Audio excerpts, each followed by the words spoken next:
tire-livre, un cycle qui s'appelle les 40 jours, 40 fois de suite. Écrire, s'entraîner, aller chercher de la matière, trouver une configuration particulière de l'espace, du temps, de la narration. Qu'est-ce qui peut en jaillir ou se dessiner comme une intuition qui nous emporte vers du récit, mais du récit qui se fait avec précisément tout ça de matière qu'on a pu appeler, inventer, se ressouvenir, transformer. Tout ça pour dire qu'on est la séance 19 et que c'est un rendez-vous que j'attends depuis un moment parce qu'il a à voir avec l'espace public, avec la ville.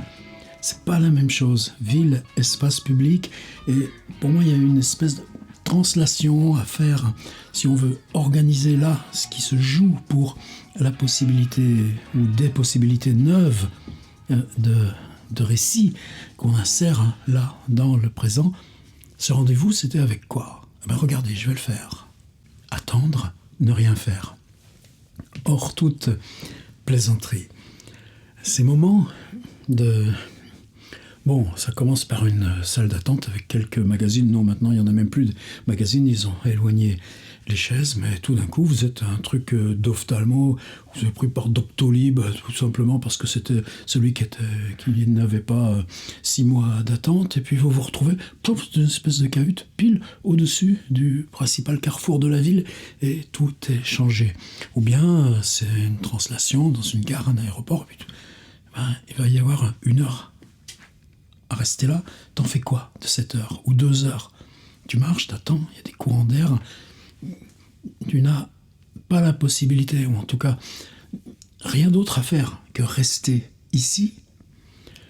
Attendre, même des fois, c'est juste parce qu'on te dit non, la voiture, vous la récupérez dans 1h30. Débrouille-toi. Je dis des exemples qui sont bêtes, vous, les vôtres, ils sont nettement mieux. Mais ce que je voudrais, c'est ça. Une contrainte arbitraire vous impose de rester dans un espace, un territoire, un lieu urbain complexe.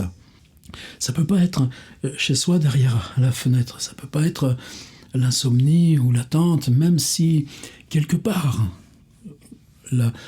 ce qui nous meut là dans notre intime est aussi socialisé en partie. Moi, ce que j'ai besoin, c'est de faire surgir de la relation aux autres, de la relation au visage, au corps, aux espaces, à la manière dont sont conçus les espaces. Je me souviens par exemple ce beau livre de Michel Lusso, il y a 4 ans, qui s'appelle « Hyperlieu », où comment c'est l'invention de l'air conditionné, elle-même née de questions des gaz dans la Première Guerre mondiale, qui a changé le rapport intérieur-extérieur et permis la naissance des malls devenus hypermarchés, galeries commerciales. Ces petites choses, on ne va pas les regarder en détail, mais nous, ce qui nous intéresse, est-ce que c'est justement ces questions d'urbanisme ? Moins, c'est la question de l'histoire de la narration, de comment ça va se rassembler pour faire avancer. Et pour faire avancer un livre, je suis en désordre là ? Non, c'est des choses qui avancent en même temps. Faire avancer un livre, c'est créer le contexte à chaque fois de ce qui se passe, qui est. Qu'est-ce qu'on demande à la littérature ? De nous enseigner un peu plus sur qu'est-ce qu'on fait ici, pourquoi on est là, où on va. Qu'est-ce que ça veut dire être humain ? Je ne rentre pas là-dedans, mais quand ça se transforme en histoire, c'est une autre affaire. Si vous prenez les collections Harlequin, tous ces machins-là, mais c'est pareil, c'est même pas par besoin de parler d'eux, mais toutes ces littératures populaires vendues là, maintenant qui occupent le gros là, des kiosques de gare ou ce qui était si bien autrefois dans la Fnac, c'est des personnages qui font des choses. On vous dit, il prend sa voiture et démarre. Ça remplaçait les marquises qui sortent à 5 heures. Mais nous, on sait que c'est pas comme ça que ça marche. Il faut de la pâte, il faut de la matière. Et donc, c'est comment, même si l'idée c'est de faire avancer de l'histoire, c'est que pour que cette histoire avance, là, nous, on fait le contraire. On l'immobilise un tout petit instant et on voit ce qu'il y a à emporter tout autour. Et si on se crée cette capacité technique d'emporter cette matière, emporté par la matière, que dit mon brave Saint-Simon, tout à la fin des 8 tomes Pléiades de ses mémoires. Je n'ai jamais pu me déprendre d'écrire vite. Eh bien, techniquement, peut-être que les questions d'atelier d'écriture, de creative writing, c'est là qu'ils trouvent leur paradoxe.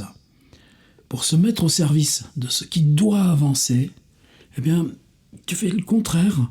Tu vas chercher, là, tous ces éléments de matière, de scénographie, de perception, de sensation, et puis l'histoire sociale, l'histoire urbanistique, l'histoire économique. Ça se cache où, l'argent? C'est comment l'instance de l'argent? Toute cette épaisseur. Le réel est une épaisseur et le visible, là, c'est une toute petite frange. Eh bien, c'est s'exercer à ça. On continue, et l'atelier d'écriture, eh bien, on prend ça d'abord. Et après, vous verrez. Quand vous emmenez votre récit, il n'y a pas de problème. Ça viendra directement avec vous, sans même que vous ayez à vous en occuper. Alors mon idée, c'était ça. La question du temps, eh bien, si on veut arrêter, eh bien, on va prendre dans la ville les endroits, les lieux, les occurrences, les situations où on doit attendre, où on est condamné à ne rien faire qu'attendre. Là, chacun peut en faire sa liste. Mais vous allez voir que pour chaque liste, il y a tout de suite un effet d'optique. C'est un microscope. Un temps, la distension d'un temps d'attente en un lieu public précis de la ville fait que tout prend distension de temps et tout prend valeur de signe. Et c'est ce que je voudrais qu'on explore. Alors évidemment, franchement, ça peut servir. Pas besoin d'écouter le reste de la vidéo. Déjà même, j'en ai dit trop. Allez se saisir d'un moment contraint, un moment récurrent ou occasionnel, événementiel, où on a été forcé, où on est régulièrement forcé de rester immobile dans la ville. Une sortie d'école, si vous la faites tous les jours, peut-être que c'est juste 7 ou 8 minutes parce que vous arrivez un petit peu à l'avance. C'est bref, 7 ou 8 minutes, c'est récurrent, ça marche. Est-ce que c'est dans un espace clos? Non, c'est dans un espace ouvert. Dans un couloir d'urgence. Quand on vous a juste fait en sorte que vous allez pouvoir tenir, mais que vous n'êtes pas assez urgent pour passer avant les urgents. Et puis tout d'un coup, c'est tout un pan de société qui passe comme ça, là, devant vos yeux. Alors même que l'immobilité, elle est encore plus contrainte. Exemple. Quand je dis pas besoin d'écouter le reste de la vidéo, c'est que, est-ce qu'on peut faire récit aussi avec ça? Pour moi, il n'y a pas beaucoup de grands livres dans lesquels cette instance-là de l'attente, de la transition, de l'avant-bascule, ce soit pas présent. Alors il y en a un pour moi qui installe ça comme corps d'œuvre, évidemment. Non, j'exagère, il y en a deux. Un qui s'appelle Samuel Beckett, un qui s'appelle Samuel Beckett. Il y a plein de livres dans ma bibliothèque que j'ai en double. Un qui est usé, un que j'ai racheté pour le lire un petit peu neuf. Mon Dépeupleur, là, il date de 1979. Ça m'a fait beaucoup d'émotion en pensant à ça hier soir. C'est-à-dire, dans les petites chances ou dans les chances rares que tu estimes avoir eues dans ta vie, eh bien, se dire, tiens, j'étais déjà, moi, dans les questions d'écriture comme étant les plus importantes de ce que j'avais à vivre, et l'attention au livre qui sortait quand est paru en librairie ce tout petit truc qui s'appelle Le Dépeupleur. Et je l'ai payé 15 francs à l'époque. 1979, Samuel Beckett, Le Dépeupleur. Là, on est à 55 pages, vous enlevez 7, 48 pages, mais vous voyez qu'elles sont minces, on doit être du 1200 ou du 1400 signes. C'était l'art de Jean de Capdenac aux éditions de Minuit, le typo qui a travaillé jusqu'au bout avec Jérôme Ladon, c'est comment tu rends élégant un texte dans sa brièveté, sa tension même. Alors de quoi il s'agit, le dépeupleur? C'est pour ceux qui... vous connaissez pas, vous avez de la chance à les découvrir. Peut-être vous avez des souvenirs d'enfance d'un jeu anglais qui s'appelle Snakes and Ladders. Il n'y a pas besoin d'être anglais. Chez moi, dans le Marais Poitevin, enfant, on avait le jeu des petits chevaux, le jeu là des nains ou je sais pas quoi, et puis tu avais le Snakes and Ladders, c'était comme le jeu de loi en gros, mais simplement, si tu as une échelle, hop, tu montes et tu gagnes des cases dans ton jeu de loi. Si tu tombes sur un méchant serpent, tu vas jusqu'à la queue et il te ramène quelquefois jusqu'au début. Snakes and Ladders. Eh bien, qu'est-ce que ça nous dit des peupleurs par rapport à un exercice d'être dans la ville condamné à attendre? Le hall de Saint-Lazare, chez Marcel Proust, c'est déjà ça. Là, chez Beckett, il n'y a pas de dimension au temps. Le temps vibre, la lumière vibre. Ces personnages sont dans un lieu clos, forme circulaire, de tambour, avec des niches, là, dans les murs. Quelquefois, à intervalles réguliers, quelqu'un descend de sa niche, un autre va aller le remplacer dans la niche.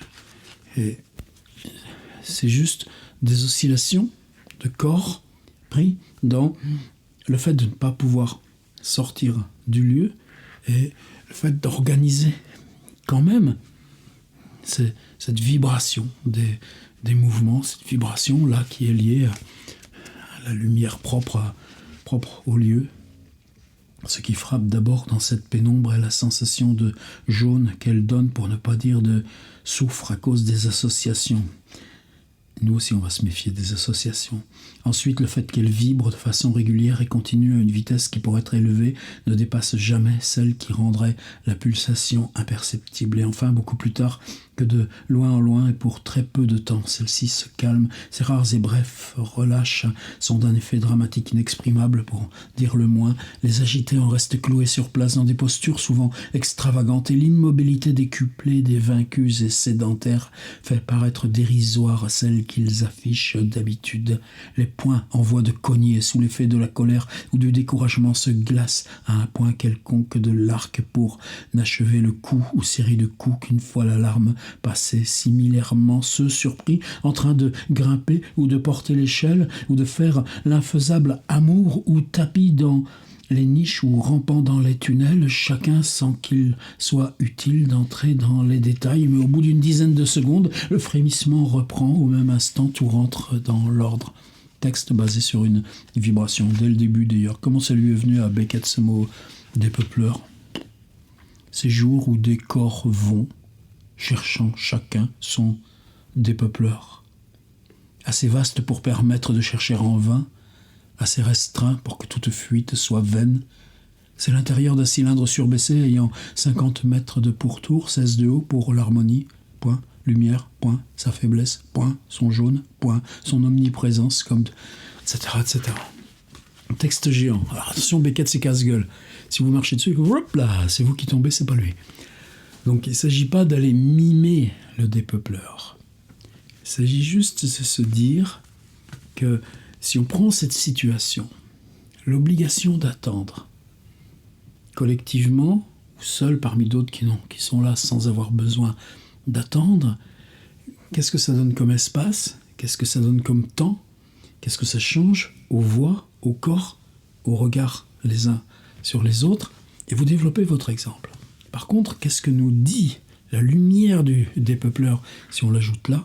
C'est que, sans vous y contraindre, cette possibilité de dire la ville dans son arrêt, et son arrêt du temps, ça peut basculer, glisser dans l'espace de la fiction. L'espace de la fiction à condition qu'il s'efface en tant que fiction, qu'il devienne implacable. Je pense le début de Roma, de Fellini, cet immense embouteillage dans l'entrée de Rome. Eh bien, on est typiquement dans une situation d'attente de contrainte d'immobilité, dans une figure où on est dans l'ouvert, sous le ciel de la ville, l'autoroute qui rentre dans la ville, et en même temps une logique d'intérieur, puisque chacun, une famille, plusieurs, solitaires, est cloîtré dans son véhicule, mais que tout ça peut interagir par les vitres ouvertes, les voies, les engueulades,